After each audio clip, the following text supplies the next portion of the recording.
हर साल मार्गशीर्ष मास के शुक्ल पक्ष की एकादशी तिथि को मोक्षदा एकादशी का व्रत रखा जाता है। नारद पुराण के अनुसार भगवान विष्णु को मोक्षदा एकादशी का व्रत अति प्रिय है। ऐसे में इस दिन भगवान विष्णु की विधिवत पूजा करने के साथ व्रत रखने से मोक्ष की प्राप्ति होती है। इसके साथ ही जीवन के हर एक संकट दूर होने के साथ साथ सुख समृद्धि की प्राप्ति होती है। इस साल मोक्षदा एकादशी का व्रत 1 दिसंबर 2025 को रखा जा रहा है। इस दिन श्री हरि की विधिवत पूजा करने के साथ साथ इस व्रत कथा का पाठ अवश्य करना चाहिए। आइए जानते हैं मोक्षदा एकादशी की संपूर्ण व्रत कथा। कहानी सुने से पहले हमारे चैनल को सब्सक्राइब करें और वीडियो को लाइक करें। पौराणिक कथा के अनुसार चंपा नगरी में एक प्रतापी राजा वैखानस रहते थे, जो सभी वेदों का ज्ञानी था। उनके प्रताप और अच्छे स्वभाव के कारण उनकी जनता हमेशा प्रसन्न रहती थी। एक दिन राजा ने सपने में देखा कि उनके पिता नरक में यातनाएं झेल रहे हैं। अपने इस सपने के बारे में उन्होंने अपनी पत्नी को बताया और कहा कि मैं यहाँ सुख से हूँ और मेरे पिता को इतना कष्ट है। इस पर राजा की पत्नी ने उन्हें आश्रम में जाने की सलाह दी। राजा जब आश्रम पहुंचे तो उन्होंने कई तपस्वियों को देखा। राजा ने ऋषियों से अपनी बात वहां मौजूद पर्वत मुनि को बताई। राजा ने कहा कि पिता ने मुझसे कहा कि हे पुत्र, मैं नरक में पड़ा हूं, यहां से तुम मुझे मुक्त कराओ। जब से मैंने ये वचन पिता के मुख से सुने हैं, तब से मैं बहुत बेचैन हूं। मैं बहुत ही अशांत महसूस कर रहा हूं। मुझे इस राज्य, धन, पुत्र, स्त्री, हाथी, घोड़े आदि में कुछ भी सुख प्रतीत नहीं होता। ऐसे में क्या करूं? और अपनी परेशानी बताते हुए उनके आंखों से आंसू आने लगे।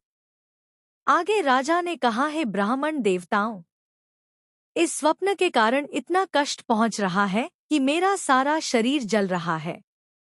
अब आप कृपा करके कोई तप, दान, व्रत आदि बताएं, जिससे मैं अपने पिता को नरक से मुक्त करा सकूं। उस पुत्र का जीवन व्यर्थ है जो अपने माता पिता का उद्धार न कर सके।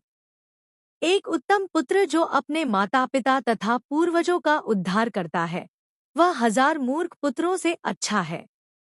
तब ब्राह्मणों ने राजा से कहा, हे राजन, यहाँ पास ही भूत, भविष्य, वर्तमान के ज्ञाता पर्वत ऋषि का आश्रम है।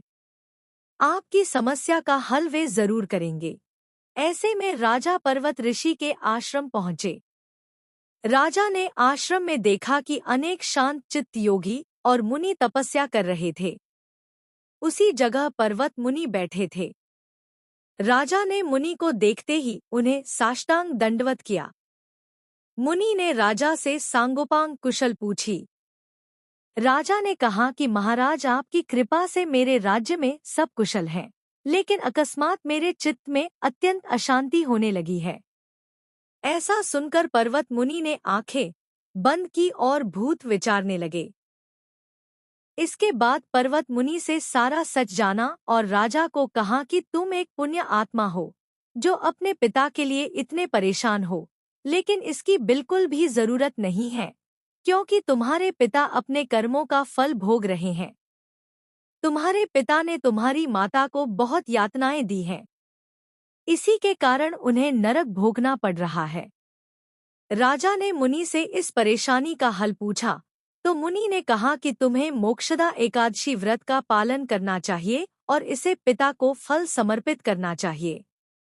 इससे उनके सभी कष्ट दूर हो जाएंगे। राजा ने इसी विधि का पालन किया और उनके पिता सभी बुरे कर्मों से मुक्त हो गए।